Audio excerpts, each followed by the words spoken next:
Hello বন্ধুরা, আজকে নিয়ে চলে এলাম চাউমিনের রেসিপি নিয়ে। তো দেখো, প্রথমেই দেখিয়ে দিলাম আগে চাউটা তুই জলে সেদ্ধ করে নিতে হবে। আর এটা দেখো সুজির চাউ, এটা ঠিক আছে। তো সুজির ফ্লেভারের চাউটা নিয়েছি, তো জানি না প্রথমবার নিয়েছি কেমন হবে, চলো দেখা যাক বানাই। তো প্রথমে দোকানদার বলল যে নিয়ে যাও, ভালোই হবে। তাই বলে বেশি ঘাটা হয়ে যাবে না, তো বলে না না। দিয়ে দেখো, এদিকে কিন্তু আমি সুজির সেদ্ধ হয়ে গেছে, আমি কিন্তু জলটা ঝরাতে দিয়ে দিলাম। তো তারপরে কড়াইতে তেল দিয়ে পেঁয়াজ কুচি দিয়ে দিলাম। দিয়ে পেঁয়াজটা একটু ভাজা ভাজা হয়ে যেতে আমি কিন্তু দুটো ডিম ফেটে দিয়ে দেবো এর মধ্যে। দিয়ে এটা গুঁড়ো করে ভাজা করে নিতে হবে। হুম।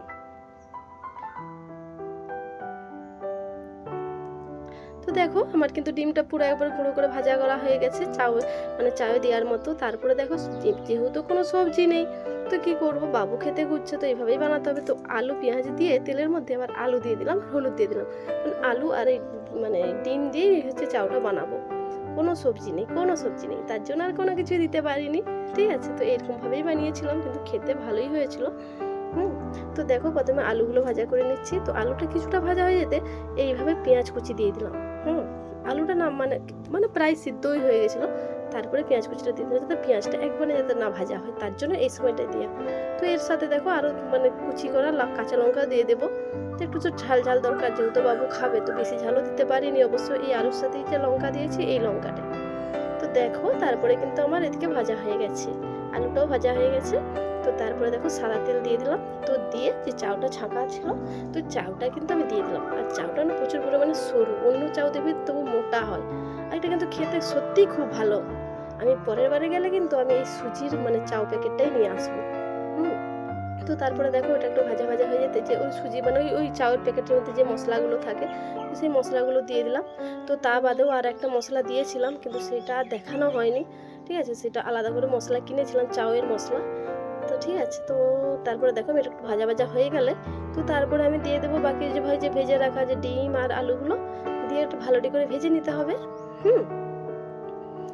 তো যেহেতু এই চাউটা কিন্তু কিছুক্ষণ করে ভেজে নিতে হবে, তাহলে কিন্তু হেবি টেস্টি হবে। আর ভালো করে না ভাজলে কিন্তু চাউ টেস্টি হয় না। ঠিক আছে, তো তারপরে দেখো আমি বাদবাকি ভাজাগুলো দিয়ে দিলাম। দিয়ে এবার নাড়াচাড়া করে ভেজে নিতে হবে। তো বন্ধুরা, ভিডিওটা কেমন হয়েছে অবশ্যই কমেন্টসে জানাবে, রেসিপিটা কেমন হয়েছে।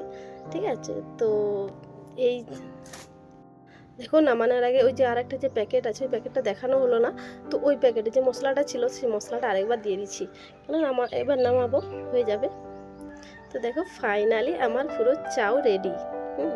আর এটার কিন্তু একটু সরু টাইপের, গোল টাইপের, জানো, এই যে চাউয়ের এটা। তো যাই হোক, চাউমিনটা কিন্তু ভালোই হয়েছিল, সেদিনও ঝরঝরাই হয়েছিল। হুম। তো তোমরা এরকম সুজির চাউ প্যাকেট নিয়ে এসে বানাতে পারো, খুবই খেতে ভালোই হবে। তো তারপরে দেখো, বাবুকে দিয়ে দিয়েছিলাম, আমার বাবু দেখো সস নিয়ে নিচ্ছে। তো ঠিক আছে বন্ধুরা, তো টাটা বাই, নতুন একটা ভিডিও আবার দেখা আছে। তোমরা তখন ভালো থেকো, সুস্থ থেকো, শুভ দুপুর।